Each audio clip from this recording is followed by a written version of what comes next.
Welcome to our show, The Business Behind Small Business. In every episode, we dive into one area of what you need to build a lasting business. We start our show by peeking behind the curtains of someone else's success and then drill down to how you can apply it to your own business. I am your host, Savannah Stone, and my co host today is Justin Pearson. And I'm going to get to you in a little bit about him. But before that, no one gets to a million without getting a little dirty. There's a lot of business behind small business, so let's get to it. Before we begin the introduction to what today's discussion will be about, I want to explain why I have a guest co host and not the usual beautiful face of Tiffany Ko. Tiffany is having to step back from our show, most likely permanently. She may come in as a co host from time to time. However, one of the most wonderful things for our businesses has happened for her, and that is that she has become too busy to dedicate herself fully to the show and to our roundtable. So she and I decided that it would be best for her to step back and for me to include co hosts that will be highlighted within our Old Town Fairfax Business Association membership. So that's a great reason for you to become a member if you are in the area. Uh, so maybe she'll be able to co-host again, but for now, let's wish her well, wish her lots of success, and hopefully we'll see her again in the future. So today, there is a version of staying in business that looks exactly like success, and it isn't. You have clients, you have revenue, the bills are paid, you stop pushing because things are just good enough. You're in happy town. You have nothing to worry about. But unfortunately, comfortable is not the same as stable. And in business, comfort that goes unchallenged long enough has a name. It's called stagnation. I think my favorite saying is if you're not moving, you're dying. Today, we're talking about the cost of staying comfortable, what it looks like, what it costs you, and what one uncomfortable move can change. Because businesses that don't survive are, businesses that survive aren't necessarily the biggest or the smartest. They're the ones that never stopped moving. So, how are you doing, Justin? I'm doing great. Thanks for having me on the show today. Looking forward to talking Yeah, about this topic. absolutely. So today we're going to talk about a company that I know I visited a lot in the 80s and 90s, and I'm sure you did as well. I don't know that any of us can remember a time that we didn't go to Blockbuster. Oh yeah, good old Mhm. Blockbuster. Good Gotta old go. Blockbuster. Gotta go scan the shelves and see what was going to be a good movie for the weekend. Totally. And I don't remember exactly how I used to do it, but I feel like I used to go in there and like try to scam the system and be like, "Oh, I'm renting another movie or whatever." Like it was one of my favorite things to do on Fridays or Saturdays is just go Absolutely. there. Oh, but unfortunately, everybody knows the story of Blockbuster, but not in a good way. It was the most comfortable company in America, and it had every reason to be until it didn't. So imagine this, it's the year 2000. The Blockbuster video is by every measure and 9,000 stores worldwide, 60 million customers, $6 billion in annual revenue. And as I said, the name Blockbuster, it is synonymous with Friday nights. Popcorn, VHS tapes, the late fees that nobody liked, but everybody paid. Meanwhile, a small company called Netflix had been mailing DVDs to customers since 1998, and they had about 300,000 subscribers. They were losing money, though, and they were losing a lot of it. Their founders, Reed Hastings and Mark Randolph, were desperate enough to fly to Dallas to make a pitch to Blockbuster. Buy us for $50 million, dollars, and we will run your online business while you run your stores. Mm. And I don't know about you, like that kind of sounds pretty push. For 50 mil, I totally would have done it. However, what happened in that meeting has become one of the most told cautionary tales in business history. Blockbuster's CEO, John Antioco, reportedly looked at the Netflix team, two men pitching a money losing DVD by mail company to a $6 billion giant, and didn't take it seriously. Mm. According to Netflix co-founder Mark Randolph in his book that will never work, the Blockbuster executives seem to see it as a great big joke. Blockbuster said no. 10 years later, in 2010, Blockbuster filed for bankruptcy. Netflix, meanwhile, had gone public. They had launched streaming and was on its way to become one of the most valuable entertainment companies in the world. And now I don't know what it's up to. I feel like it's like $18 a month now. I feel like it goes up all the time and we keep paying for it. I keep paying for it. And I'm not complaining about it. I mean, I'll complain, I'll gripe about it. But I'm still paying it. Absolutely. There's no really thinking about getting rid of it. I want to say it was like $5 a month when we first started. Yeah, I think that sounds about right. Yeah, well, here's what comfort actually cost Blockbuster. Blockbuster wasn't stupid. Obviously, they weren't stupid. I mean, they had a great run, they had a great company, and everybody was buying into it. But and the thing is, they weren't poorly run either. They were just comfortable. And comfort creates a very specific kind of blindness. They had $6 billion in revenue. Why mess with it, right? If it ain't broke, why fix it? Late fees were generating hundreds of millions in profit, and why would they give it up? Their stores were packed every weekend, and in their mind, they were like, who needs mail? The internet was still slow and unreliable, and it still felt like science fiction for streaming. Like streaming was still not a real thing. Um, every one of those reasons felt reasonable in 2000, and every one of them was a reason to stay exactly where they were. Because that's what comfort does. It gives you a very good sounding reason to not change anything. Blockbuster did eventually try to compete with Netflix. Around 2004, they launched an online rental service. I don't even remember that, but they did. By then, the gap had grown too wide, which is why I don't remember it. Exactly. They were playing catch up instead of setting the pace, and the cost of comfortable for 4 years cost them their entire company. Now, I get that we're not Blockbuster. I get it. And I know that most of us do not have $6 billion video rental chains or $6 billion companies. However, the principle scales down to any size. Every business owner listening to us or watching us has had a version of a late fee model, something that works well enough today, but it becomes an excuse to not change tomorrow. So we're going to dive into that. Maybe it's a pricing structure you haven't revisited in a few years, a client you keep even though they drain your energy, a service that you still haven't um, marketed on.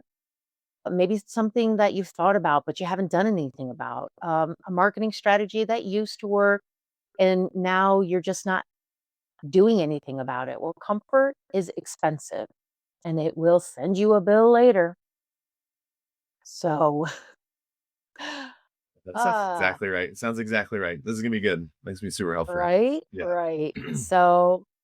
So joining me today is Justin Pearson. He is the founder and lead consultant of Thrive Leadership Consulting and a very proud member of the Old Town Fairfax Business Association, whom we are very proudly to be sponsored by.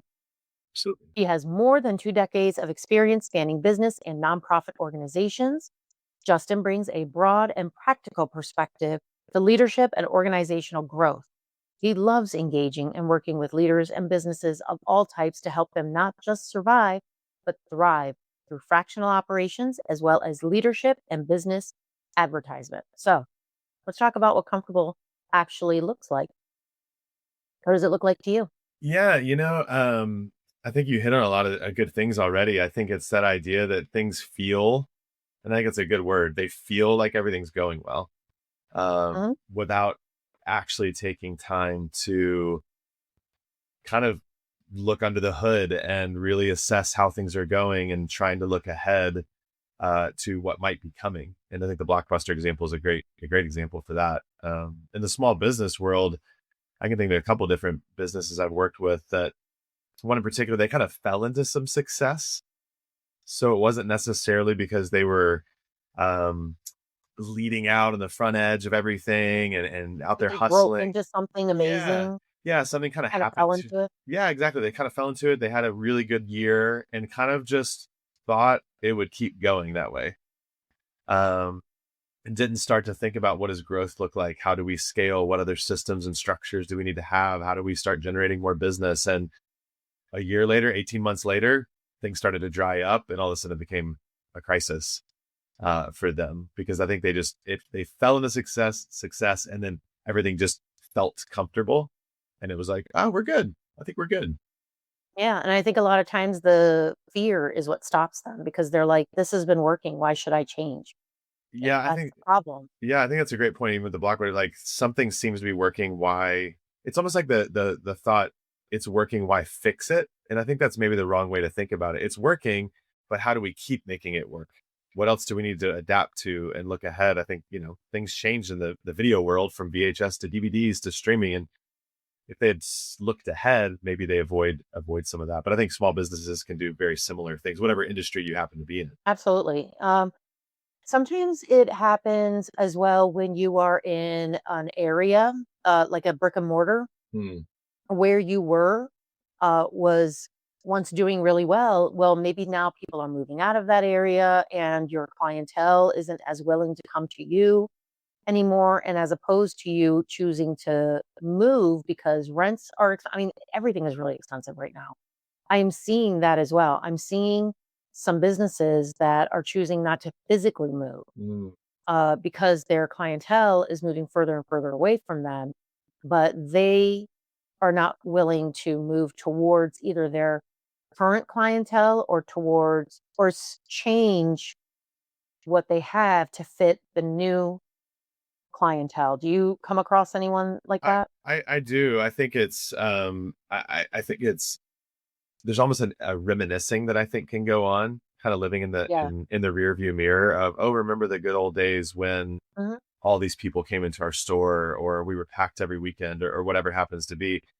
And that's fine. It's good to celebrate those things. But I think to your point, are we going to adapt or are we going to die where we're at? I can think of a restaurant that was in a college town that it was packed every weekend, football, sports, everything. And then things started to change and they adapted. They started opening up new locations further out where people that used to be in the college town have now moved into the suburbs, but they still like the food and they've succeeded. They closed down that original location, but they are still doing great in these new locations because they figured out how to, like you said, move to where where their client base was.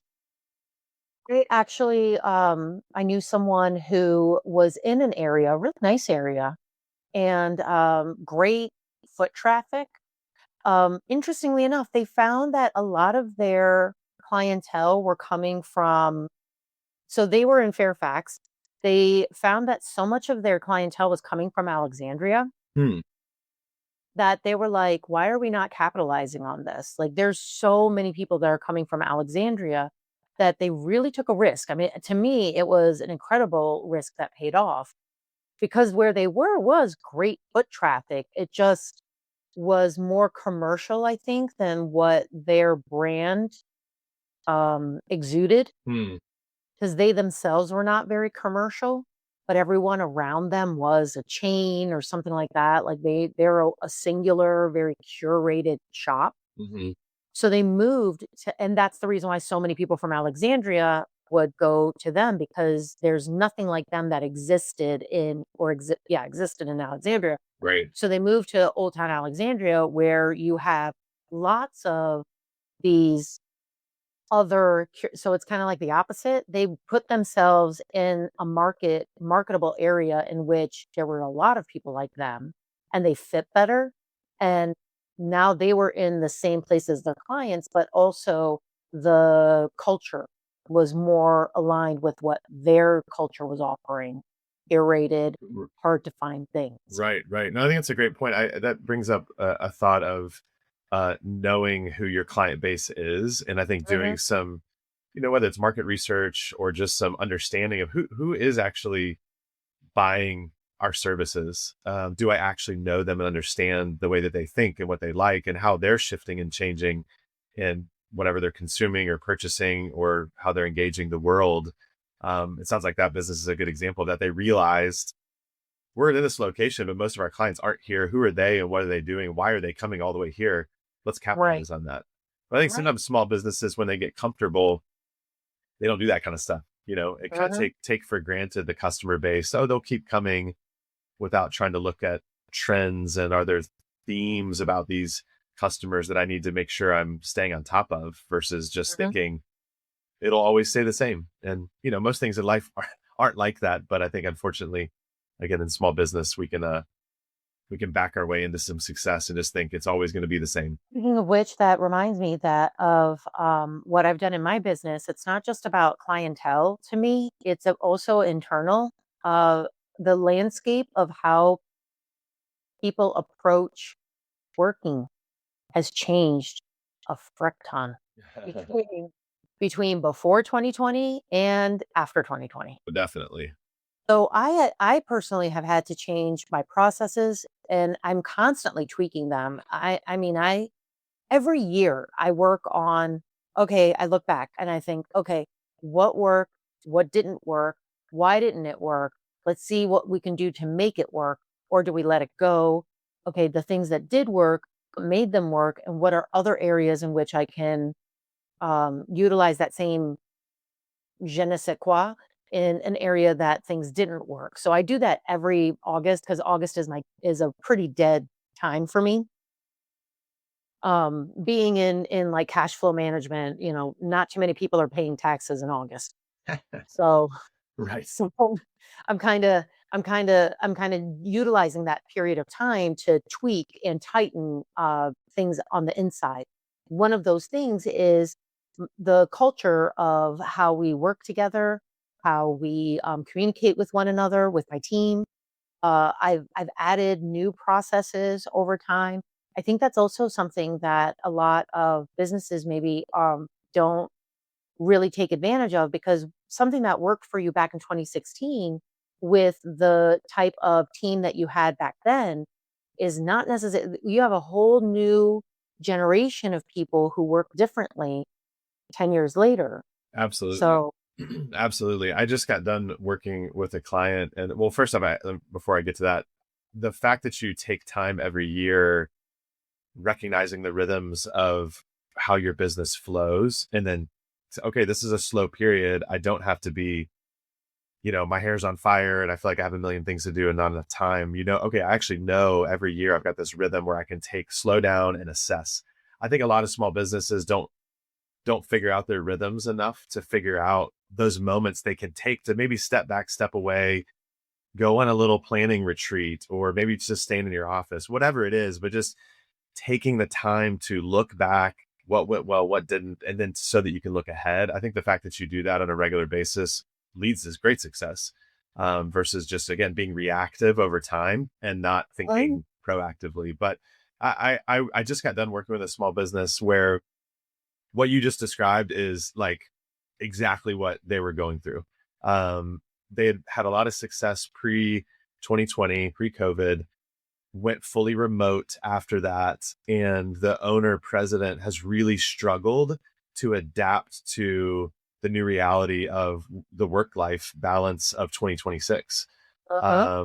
And at times can kind of bemoan that it isn't like it used to be. And I really have tried to help him say, look, you've got really bought in workers. There's a team of 7 or 8 people. You've got really bought in workers. You just have to figure out how to leverage how they're working now and not making them feel bad for the fact that they're remote, that they feel bad for that you don't see them in the office and you're kind of questioning, are they really doing work or not?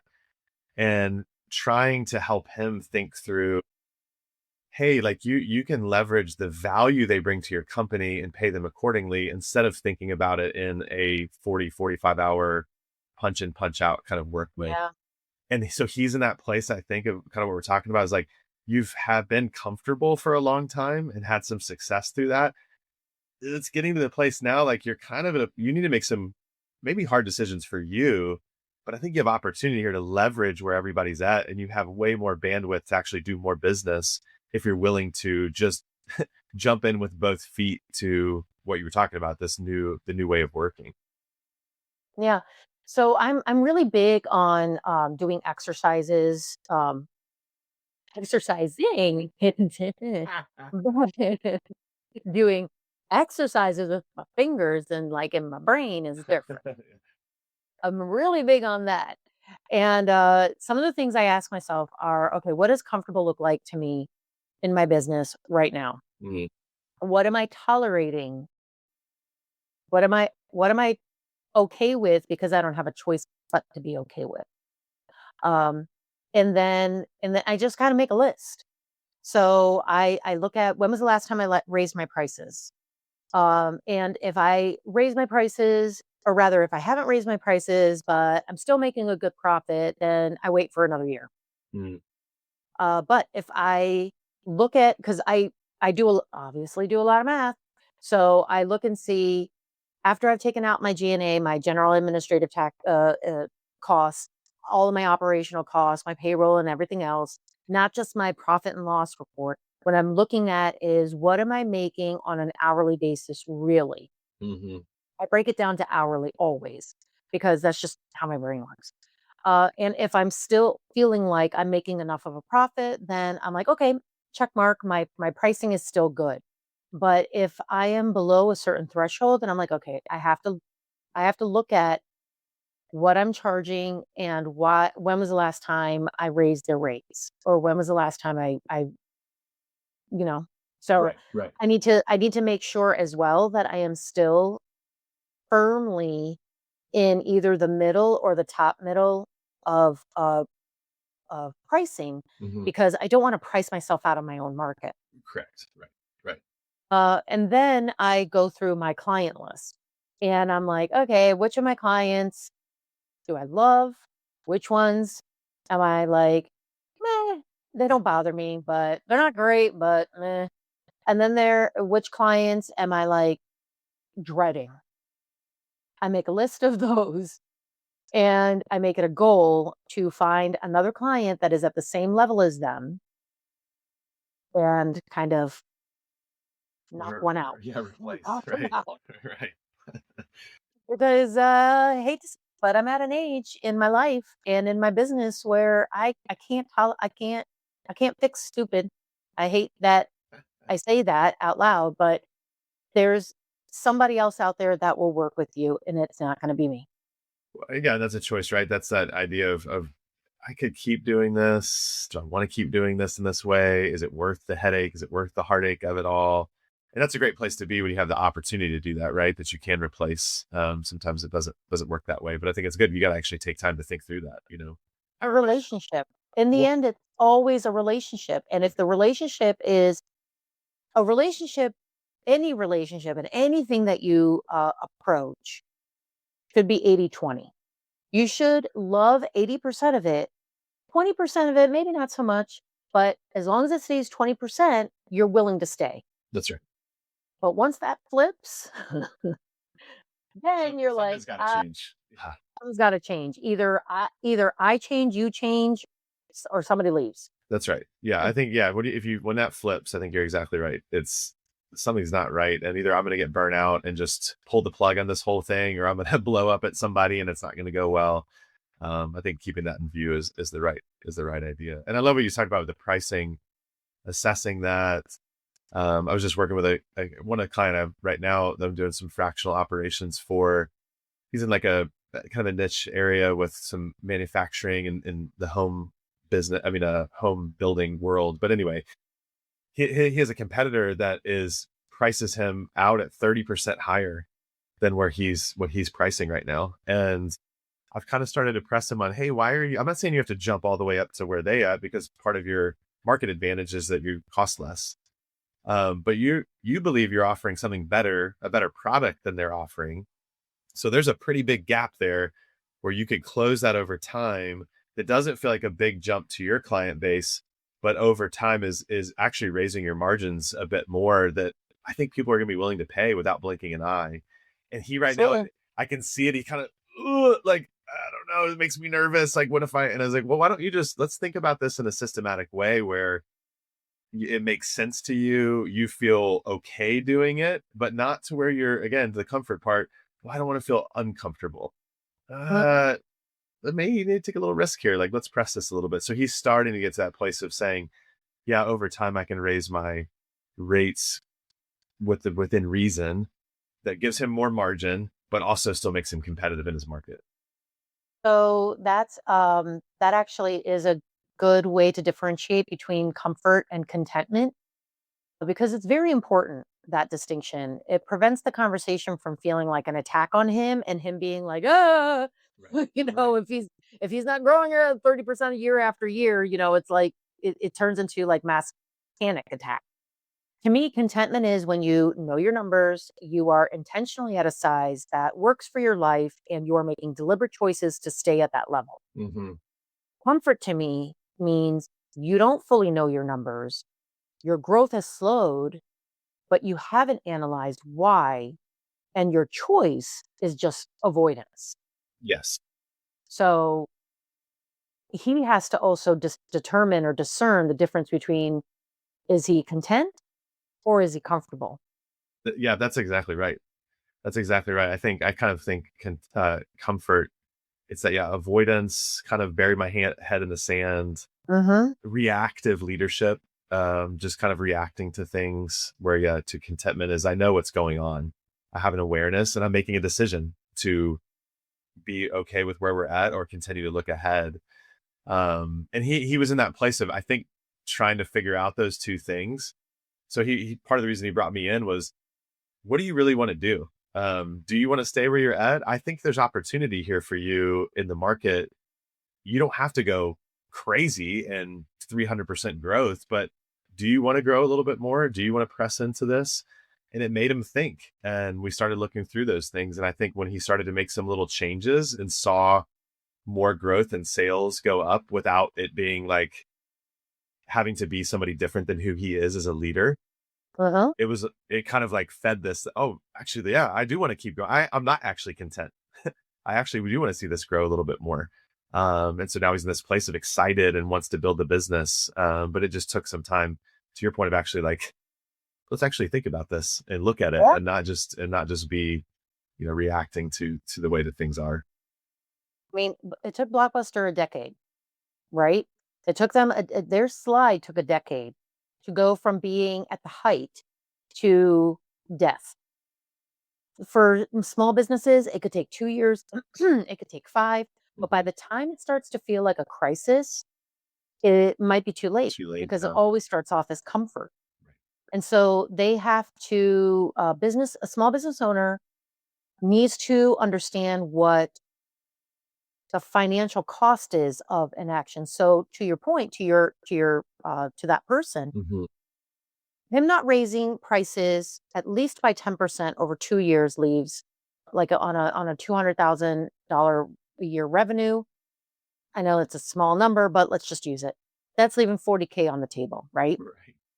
So keeping a client who's taking maybe 30% of your time, they're only paying 10% of your revenue. Now, think about how much of that of your time they took, and the math on that is what the money that you could have generated. Right. Exactly. Um, Not upgrading a workflow or a tool, the cost of that per week times 52 weeks. I mean, like it just keeps going. Not investing on a new marketing channel. There's Mhm. a zero pipeline, and who knows what kind of new clients you could have gotten from that. So, like, there's no shame in not moving, but understand that it's it's to make the invisible cost visible.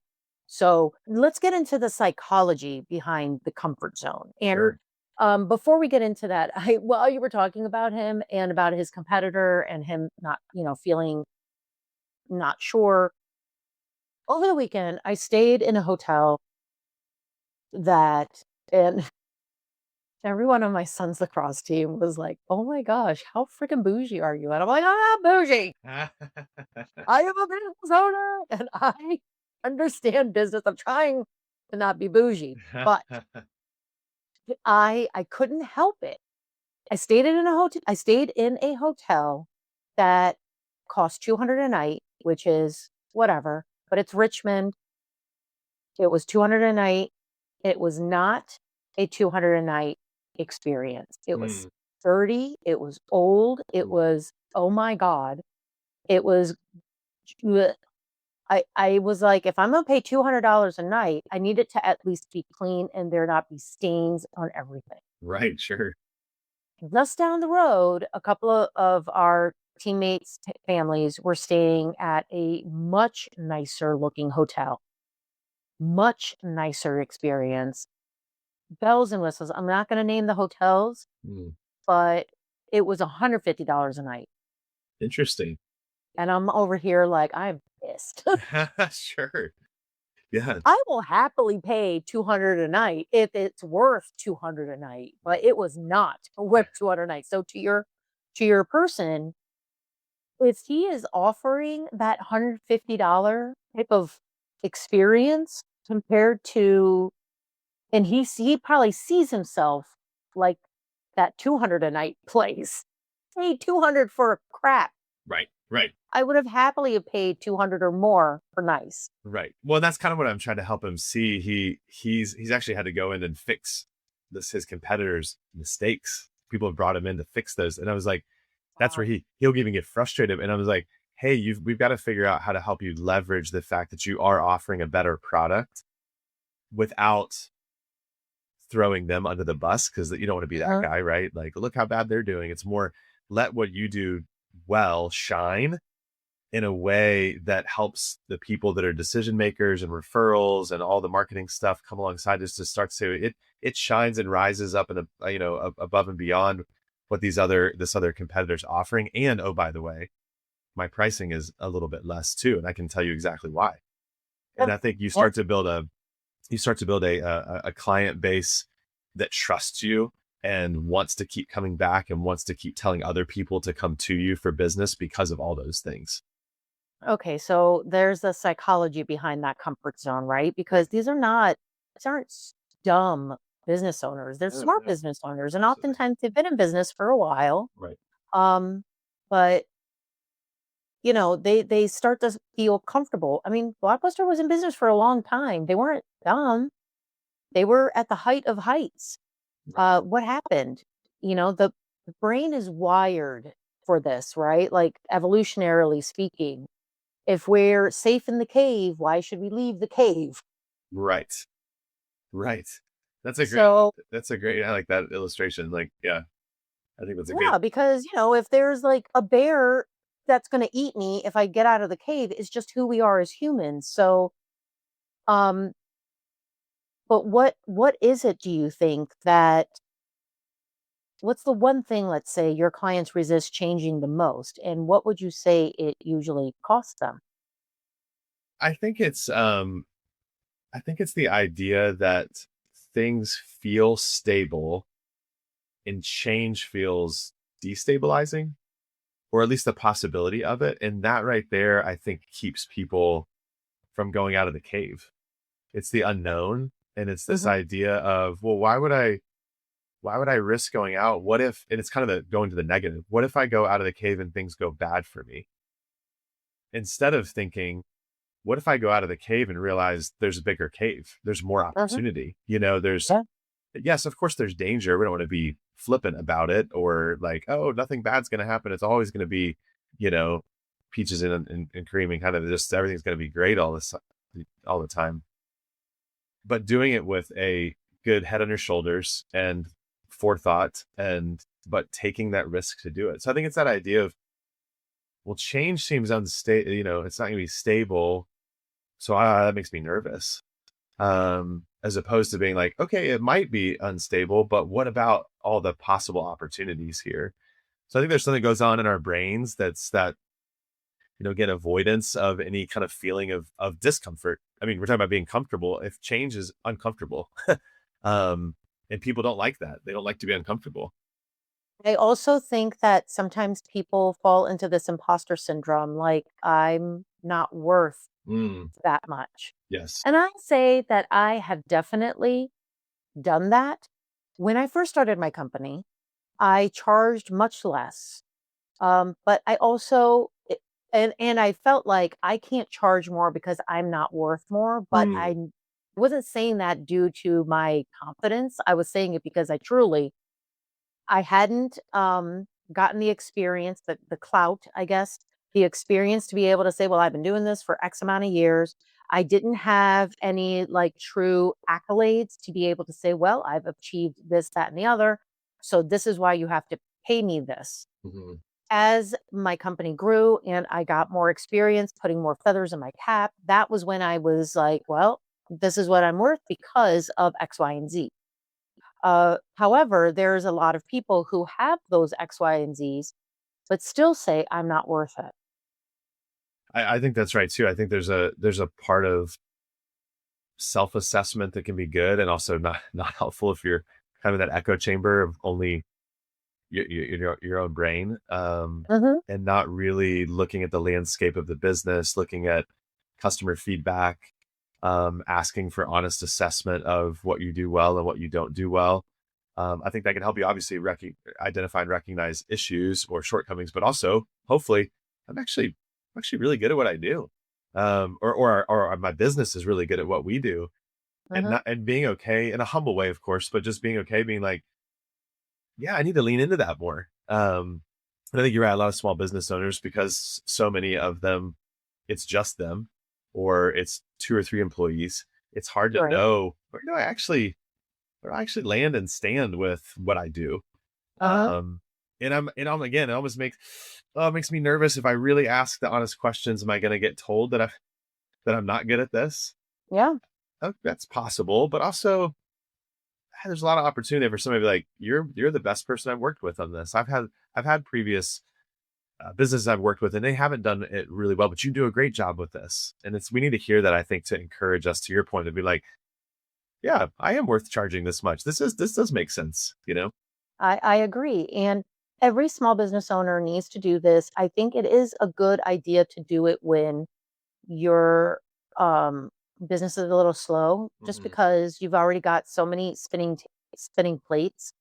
To do it during a busy season would not be fair to you Right. as the business owner. Yeah, I agree. So I think it's important to not tear down everything and rebuild it from scratch, because that creates a paralysis. Yes. Like, It's too it's much. like, yeah, too many options. One of the reasons why I can't go to Cheesecake Factory, that I can't That read a book, menu. That menu. right? A menu, for God's sake, man. Like, what? Just give me like five things to choose from. You have that menu, and then you've got Coastal Flats, that's a one pager. It's like, Yeah, let me just totally. keep I this know what I simple. want. Exactly. Now take that, please. Thank you. Yeah, you need to do the same thing with your own business. Like, don't create a Cheesecake Factory menu. Create a Coastal Flats menu. Just pick a few of the things that you know for sure. Maybe just name one area. Then you know what that area is.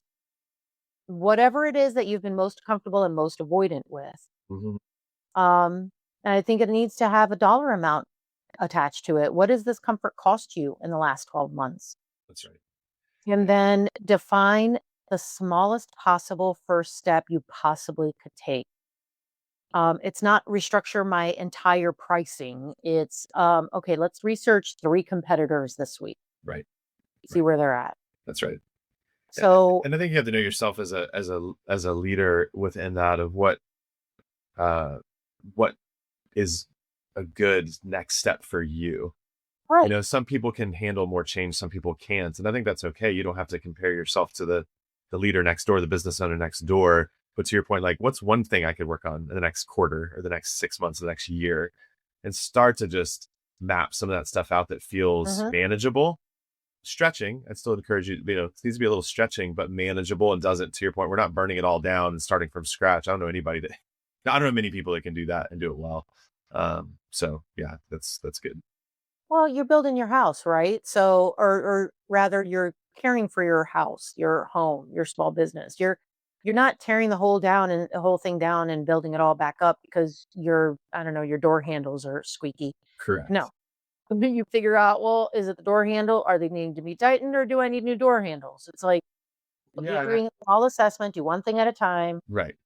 And it's, I've used this analogy before. I think being a small business owner is like flying an airplane, in the sense of it's really hard to land the plane and work on it.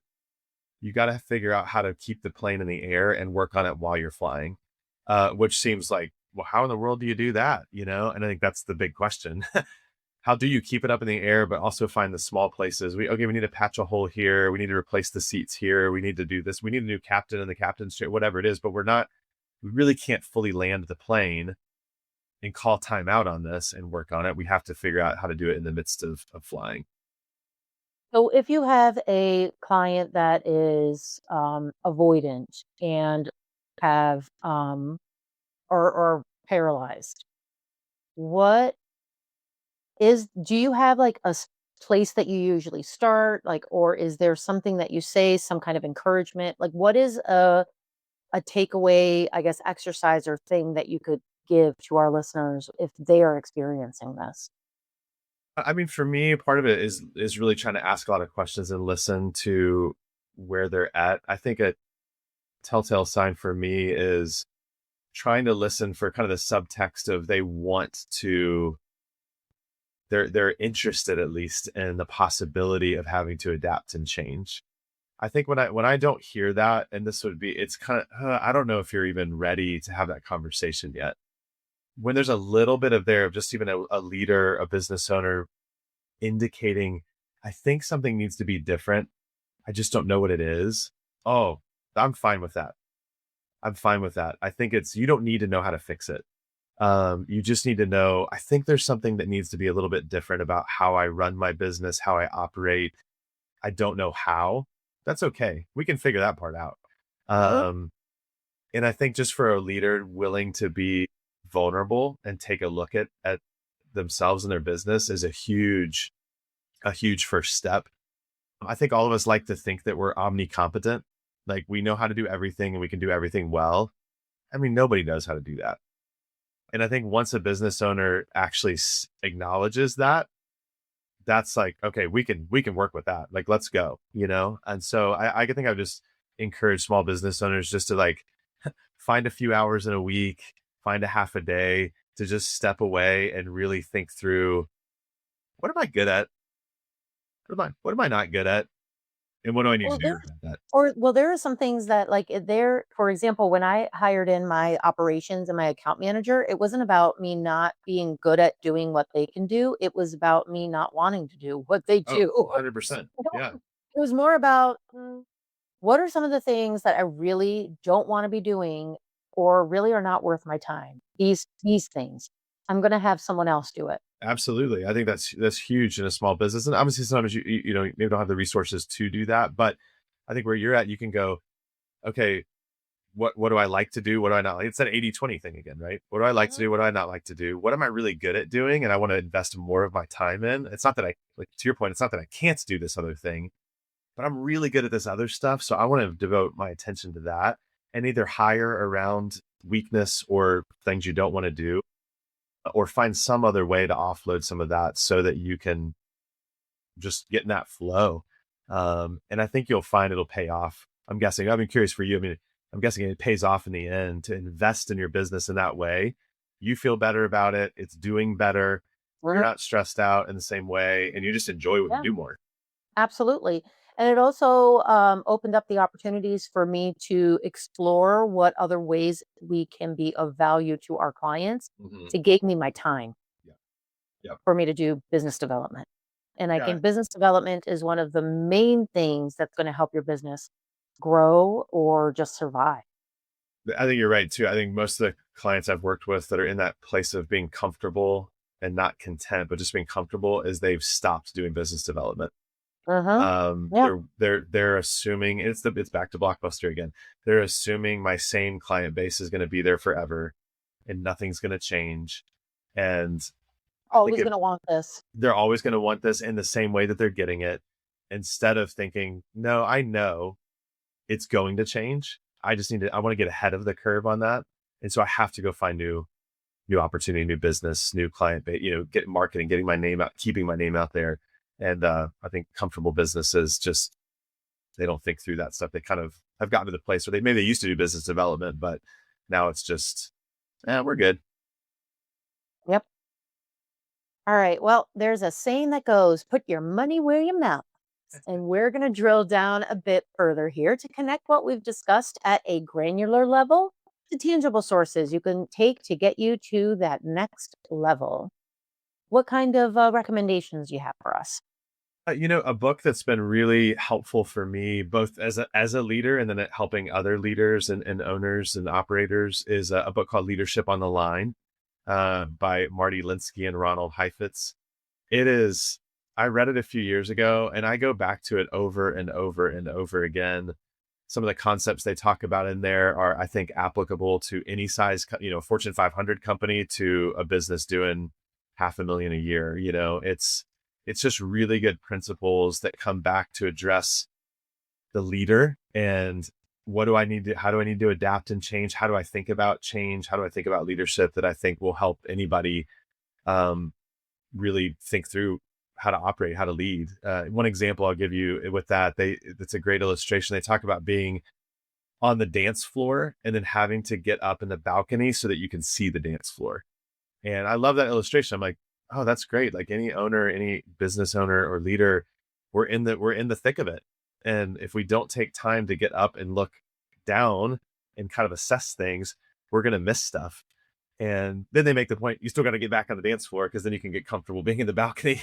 So it's been a great resource. There's a guy that I follow on LinkedIn. His name's Sean Johnson with Madison Group. They do a lot of consulting, marketing stuff for professional service-based businesses. But a lot of the stuff that he puts out there is just, I think, super helpful for any small business. So I'd encourage both those resources to check those out. I think they'd be really helpful. What about you? Great. So I have a couple that are not business based, but help very, very much so, especially psychologically. So there's Who Moved My Cheese? It's a book It's a great book. by Spencer Johnson. Mhm. It's a classic short parable about why we resist change and how to move before we're forced to. And you can read it in one sitting. It is deceptively powerful. Next, there is Comfort Crisis by Michael Easter. It's not a business book. It's one of the most persuasive arguments for why humans need discomfort to grow. The neuroscience applies directly to the entrepreneurial mindset, and it's great for the business owner who knows what they should do and keeps not doing it. Mm, And you know what? I'm gonna throw a business book in there. It's called Good to Great by Jim Collins. great book. The research on what separates good companies from great ones. Spoiler alert, the great ones never stop challenging their own assumptions, even when they are winning. Yeah, those are great. Those are Uh, great recommendations. yes. So I'm going to also suggest a few tools. You do a free SWOT analysis, SWOT.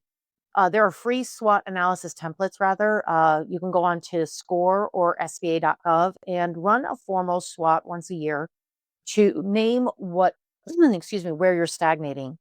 If you can't fill in the opportunities column, then there's your answer. There you go. Right. And also think about the days that work really well for you to do a business audit and block it on your calendar. Schedule maybe a 2-hour review of your pricing, a client list, and or service mix, and like do it maybe either every quarter or do it every 6 months or every year, whatever it is that works for you, but just go ahead and put it in your calendar and make it repeatable. That's good. Lastly, definitely again, go to score.org. You can get score mentorship. You'll be matched with a retired executive or experienced business owner. You can visit your local SBDC. There's free business advising, or you could reach out to Justin. Yeah, that's right. That's right. So we're going to have all of the resources linked and how to contact Justin in our show notes.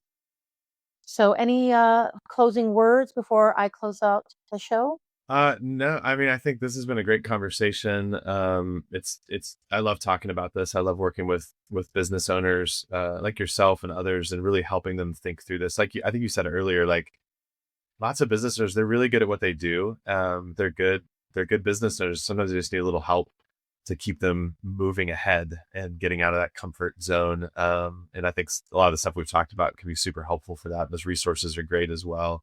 I love the idea of even just planning ahead, blocking time out on your calendar. You use tools like that. I use a to-do list that's electronic to keep like an external part of my brain. Like I'm just going to dump it on there because I know it'll remind me when I need to be reminded. Like there's so many great tools out there to help you not feel overwhelmed. So I think it's been a super good conversation, and I hope it's helpful for all the listeners. So please hit the like buttons and the follow buttons and all the buttons and tell all of your friends about us. Our show is on all of your preferred podcast platforms, social media, and YouTube.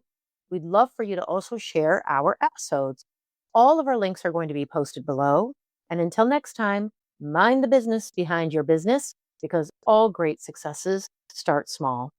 See you next time.